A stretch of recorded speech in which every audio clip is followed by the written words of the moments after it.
Imagine isso. Você está cercado por pessoas que perseguem o sucesso.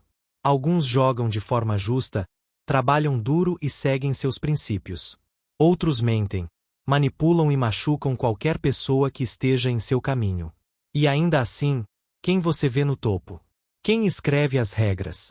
Quem possui o mundo? É o imprudente, o inapologético, os que não hesitam. Por quê? O mundo é designado para favorecer aqueles sem moralidade? A história grita a resposta para nós. Césares, imperadores, lutadores, bilionários. O padrão se repete, o mais imprudente se levanta.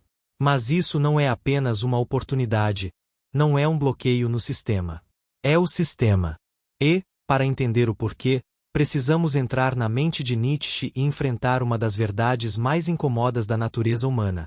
O poder não é uma recompensa pela bondade. É um prêmio para aqueles que o tomam. Nós somos ensinados a acreditar em uma mentira confortável, que o sucesso é uma recompensa pelo trabalho duro, talento e moralidade. Mas a história, o negócio e a política contam uma história diferente, uma que é muito mais escura e muito mais honesta. O poder não recompensa aqueles que o merecem. Ele recompensa aqueles que o tomam. O mundo não está estruturado para levantar os virtuosos. Ele foi construído para servir aqueles que entendem suas mecânicas e os exploram sem hesitação. O sucesso raro é sobre justiça. É sobre controle, estratégia e vontade de fazer o que os outros não farão. Por que os políticos corruptos sofrem? Porque eles entendem o jogo melhor do que seus contrapartes honestos. A política não é sobre justiça. É sobre influência. Um líder que diz o que eles querem ouvir manipular o sistema para manter a autoridade e o silêncio como oposição sempre sobe mais do que um que se afaste da supervisão ao custo do poder. A moralidade é uma fraqueza quando o objetivo é a dominação. A história prova isso. Os líderes mais poderosos não eram os mais éticos, mas os mais estratégicos. Eles fizeram promessas que nunca queriam manter. Eles construíram alianças apenas para quebrá-las quando se adequassem aos seus objetivos. Eles entenderam que o poder não é dado, é tomado. Por que os CEOs desesperados dominam as indústrias? Porque o negócio é guerra, não instituições de caridade. Um CEO que prioriza a justiça sobre a eficiência, a lealdade sobre os resultados ou a ética sobre a expansão, será derrubado por concorrentes que fazem as escolhas difíceis que eles recusaram. As empresas que sobrevivem são as que cortam os trabalhos quando são permitidos, mesmo que isso devaste milhares. Os líderes que se elevam são aqueles que eliminam a competição, não aqueles que fazem paz com ela. Os produtores que sobreviveram são construídos em exploração calculada, de trabalho, de mercados, de recursos. É uma verdade desconfortável, mas é uma verdade, no entanto. A economia não recompensa a amizade, ela recompensa a dominância. Por que os maiores governadores da história têm passos escuros? Porque grandeza e desespero geralmente caminham mão em mão. Alexandre o Grande não conquistou o mundo através da diplomacia sozinho, ele queimou cidades para o chão. Júlio César não se pronunciou através de honra, ele traiu o Senado. Napoleão não construiu um império seguindo as regras, ele as reescreveu em seu favor. Poder nunca é sobre amizade, é sobre controle. Os governadores que deixaram um marco na história entenderam esse fato simples. Um líder deve ter medo antes de ser amado. A justiça é uma ilusão, uma ferramenta para manter o fraco em linha. A sociedade nos diz que devemos ser justos, que devemos jogar pelas regras, que devemos acreditar que as boas pessoas finalmente ganharão. Mas quem criou essas regras? As pessoas que se beneficiam delas. Os trabalhadores são pedidos para ficarem leais, enquanto as corporações os cortam, no momento em que eles se tornam inúteis. Os cidadãos são ensinados a obedecer à lei, enquanto uma elite o torna seu avanço. As massas acreditam na justiça, enquanto aqueles no poder manipulam o sistema legal para se protegerem. A justiça não é uma lei universal, é uma narrativa projetada para manter o controle. O mundo real pertence àqueles que entendem isso e agem de acordo. O poder não é sobre merecer, é sobre aprender. Friedrich Nietzsche não apenas questionou a moralidade, ele a expôs como uma decepção. Em seu trabalho fundamental Além do Bem e do Mal, ele argumentou que a moralidade não é uma verdade objetiva, mas uma ferramenta, uma ilusão criada cuidadosamente, usada pelos pobres para envergonhar, controlar e restringir os fortes. O que chamamos de bem e mal não são leis universais, mas construtores sociais específicos para atender os interesses de grupos diferentes. Pobres, incapazes de conquistar o poder por si mesmos, criam sistemas morais que demonizam força e ambição, enquanto glorificam submissão e fraqueza. Os fortes, no entanto, confirmam a moralidade como ela é, uma caixa destinada a limitar aqueles que não poderiam governar. No coração da filosofia de Nietzsche há uma vontade de poder, uma força fundamental que domina toda a vida. De acordo com Nietzsche, os seres humanos não buscam a felicidade, a paz ou até mesmo a sobrevivência como seu objetivo maior. Em vez disso, eles querem o poder, a capacidade de importar sua vontade no mundo, de formar uma realidade de acordo com sua própria visão. O poder não é apenas político ou físico, é psicológico, intelectual e criativo. As mentes na história, filósofos maiores, artistas, guerreiros e reis, não eram procuradores passivos de verdade ou justiça. Eles eram conquistadores da realidade, inclinando-se à sociedade, à cultura e até mesmo à moralidade ao seu poder. O poder para o poder não é sobre a crueldade pelo seu próprio bem. É sobre superar limitações, fortalecer-se de estar ligado a moralidades fracassadas e forjar o caminho próprio. Aqueles que o abraçam formam a história. Aqueles que o negam se tornam novas notas. Nietzsche viu o mundo dividido em duas moralidades. A moralidade do mestre. A moralidade do forte. Ela valoriza a força, ambição e se supera. É o pensamento dos líderes, guerreiros e criadores. Aqueles que não buscam aprovação ou permissão, mas tomam o que desejam. Os fortes definem sua própria moralidade baseada em excelência, domínio e busca de grandeza. A moralidade dos escravos, a moralidade do fraco. Ela valoriza a submissão, obediência e vítima. É o pensamento dos governadores, que, incapazes de subir acima de suas condições, criam sistemas morais que glorificam sofrimento, humildade e fraqueza. Em vez de se esforçarem pelo poder, eles se ressentem daqueles que o possuem. Em vez de buscarem a vitória, eles demonizam aqueles que o alcançam. A moralidade dos escravos preenche virtudes como amabilidade, paciência e humildade. Não porque eles sejam verdadeiramente nobres, mas porque eles mantêm os fracos de rebelar-se contra sua posição. As massas são ensinadas a acreditar que a força é mal, a ambição é egoísta e o poder é corrupto, garantindo que apenas poucos se atrevem a reclamá-lo. A realidade. A moralidade é uma escolha, não uma lei. A pergunta que Nietzsche nos força a confrontar é esta: você viverá pela moralidade imposta em você ou você criará a sua própria? Se você se afastar da moralidade tradicional, você permanecerá poderoso, preso em um sistema para mantê-lo fraco. Se você rejeitar e construir seu próprio caminho, você se tornará o arquiteto de seu próprio destino. A história não lembra os obedientes. Ela lembra aqueles que se erguem acima da floresta. O sucesso não é aleatório, não favorece o mais moral, o mais gentil ou o mais merecido. Ela segue um setor de leis psicológicas, modelos que recompensam certos pensamentos e punem outros. História, negócio, política.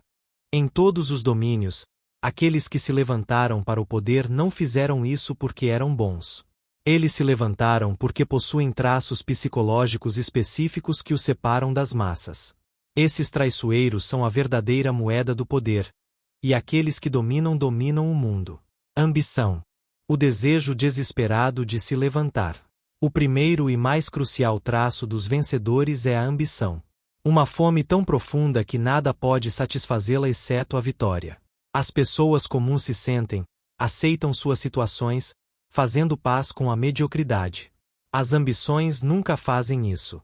Eles veem cada obstáculo como um desafio, cada retorno como combustível.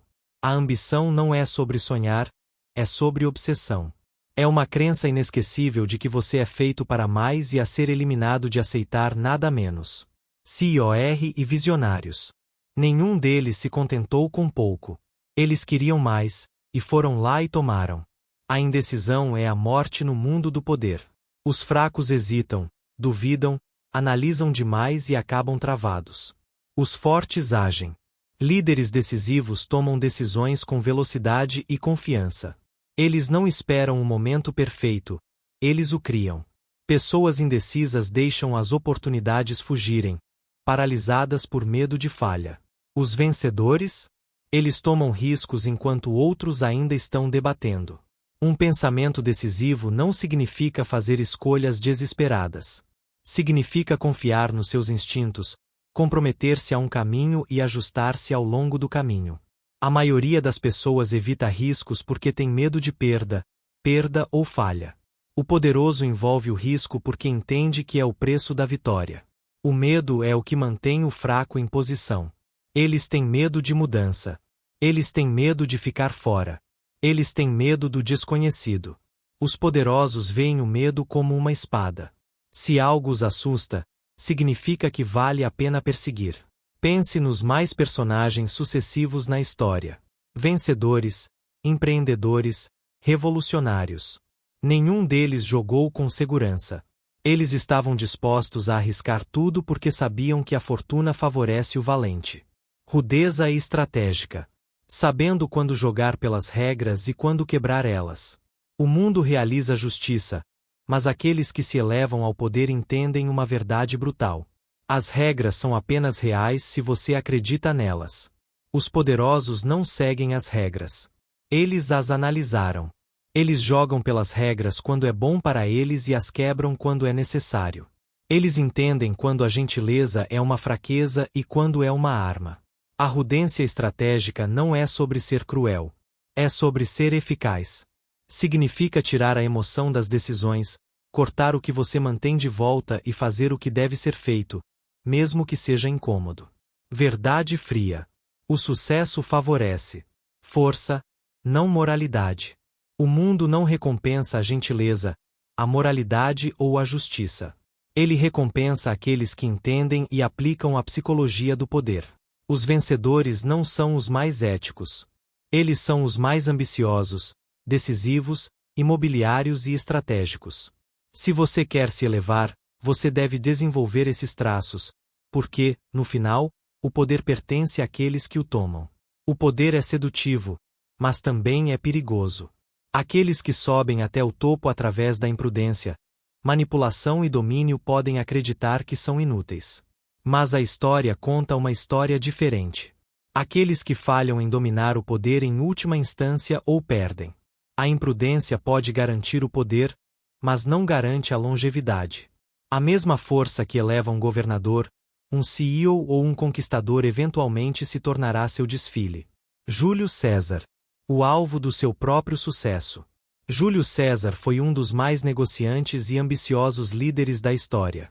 Ele foi imprudente na batalha, arrogante em política e carismático o suficiente para derrotar a República Romana como seu desejo. Mas seu desfile? Ele se tornou muito poderoso. O Senado o viu como uma ameaça à República. Seus aliados tornaram seus inimigos. Sua ambição, uma vez um assunto, o tornou um alvo. Em 44 a.C., ele foi assassinado por aqueles que uma vez estavam ao seu lado. Seu destino não foi uma coincidência. Foi uma consequência. Napoleão, o homem que conquistou quase tudo. Napoleão Bonaparte transformou a Europa, tornando a França um império dominante. Sua brilhante capacidade militar era incomparável. Suas estratégias eram revolucionárias, e sua ambição não tinha limites. Mas o poder o blindou. Ele exagerou seu alcance, invadindo a Rússia apesar dos avisos. Ele subestimou a resiliência de seus inimigos. Sua confiança se transformou em arrogância e seu império colapsou. De império para exilado, a história de Napoleão é um testemunho do fato de que aqueles que não controlam sua fome por poder são eventualmente consumidos por ele. Gigantes corporativos, dos titãs da indústria para histórias cautelares. No mundo moderno, o nascimento e queda dos impérios de negócios seguem o mesmo padrão. Blockbuster dominou a indústria de renda de vídeo até desistir do Netflix como insignificante. Kodak inventou uma câmera digital, mas recusou abraçá-la, com medo de matar seu negócio de filme. Os gigantes tecnológicos que nunca foram afetados crescem demais arrogantes, acreditando que são invencíveis, até que a inovação os deixe para trás. O poder não tolera a estagnação. Aqueles que falham em se adaptar, evoluir e manter o controle sobre seu próprio império certamente cairão. A lição-chave é dominar o poder ou ser destruída por ele. A verdade máxima do poder é a balança. A desigualdade sozinha não é suficiente. Ela deve ser parada com a autoconsciência. Um domínio não é suficiente. Ela deve ser sustentável. O maior erro do poderoso é acreditar que eles são inúteis. No momento em que eles pararam de dominar o poder os domina. A questão é, se você se levantar, você aprenderá a história ou cairá como o resto. A chave para o verdadeiro poder é a balança. Aqueles que seguem a moralidade permanecem fracos. Aqueles que a descartam tornam-se reclusos.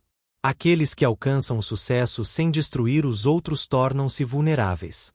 Muitas pessoas são criadas para acreditar que o trabalho duro, a amizade e a virtude sozinhas levam ao sucesso. Que o mundo recompense as pessoas boas e punir o malvado. Mas a história e a realidade provam o contrário. O mundo não opera em justiça. Os fortes não esperam permissão. Aqueles que seguem a moralidade muitas vezes se tornam inúteis. Não significa que você deva se tornar um vilão. Significa que você deve ver através da ilusão. Jogue as regras quando elas te servirem.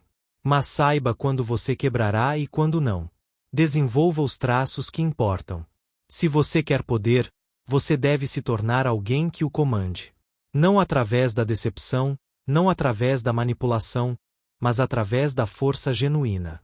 Ambição, estabelecer objetivos tão grandes que te assustam. Confiança, pare de procurar aprovação. Garanta seu caminho. Decisão, quando uma escolha é necessária, faça isso sem hesitação. As pessoas seguem aquelas que iluminam o poder, não aquelas que pedem por ele. Fique estratégico. Saiba quando ser implacável. Saiba quando construir alianças. Muitas pessoas pensam que o poder é tudo sobre quebrar os outros. Mas as figuras mais poderosas na história entenderam que alianças, estratégia e tempo importam tanto como dominância. Júlio César assinou alianças antes de conquistar a Roma. Maquiavel entendeu o que ando aparecendo ser gentil e quando ficar assustado. Grandes líderes não destroem todos. Eles criam seguidores leais. Uma chave: nunca deixe as emoções ditarem suas ações. Se a imprudência for necessária, use-a. Se a gentileza for vantajosa, abrace-a. Sua moralidade deve ser uma ferramenta, não uma caixa. 4. Adapte-se e evolua. Apenas aqueles que mudam. Sobreviver. Se a história ensinou uma lição, é essa. Aqueles que falham para evoluir são condenados ao cair. Impérios colapsam quando se recusam a adaptar-se a novos inimigos. Empresas quebram quando ignoram a inovação. Os líderes caem quando se tornam muito confortáveis. Os verdadeiros mestres do poder entendem isso. Rigidez é morte. Evolução é sobrevivência. Se você quer um sucesso duradouro, você deve estar disposto a mudar, a crescer, a mudar sua abordagem quando necessário. Os mais fortes não são os mais imprudentes. Os mais fortes são aqueles que aprendem, se adaptam e vivem. O equilíbrio de poder e moralidade. O poder não tem que corromper. O sucesso não tem que destruir. Os líderes, pensadores e conquistadores maiores entenderam que a verdadeira força não é na imprudência ou na moralidade, mas na maestria sobre ambos. Você será um pão do sistema? Você será um bruto que só sobe para cair? Ou você irá seguir o terceiro caminho? Força sem corrupção. O mundo não opera em justiça. Ele não reúne moralidade, nem pune maldade. Ele reúne força. Ele reúne aqueles que entendem como o poder realmente funciona. Aqueles que são estratégicos, ambiciosos e sem medo de tomar o que querem. A maioria das pessoas vive em uma ilusão, acreditando que o trabalho duro e a virtude privada lhe levarão ao sucesso. Mas a história conta uma história diferente. As pessoas que sobem ao topo não são necessariamente as mais inteligentes ou as mais gentis. Elas são as que entendem o jogo e jogam melhor do que todos os outros. O poder pertence àqueles que veem a realidade como é, não para o que quer que seja. O poder em si nem é bom nem ruim.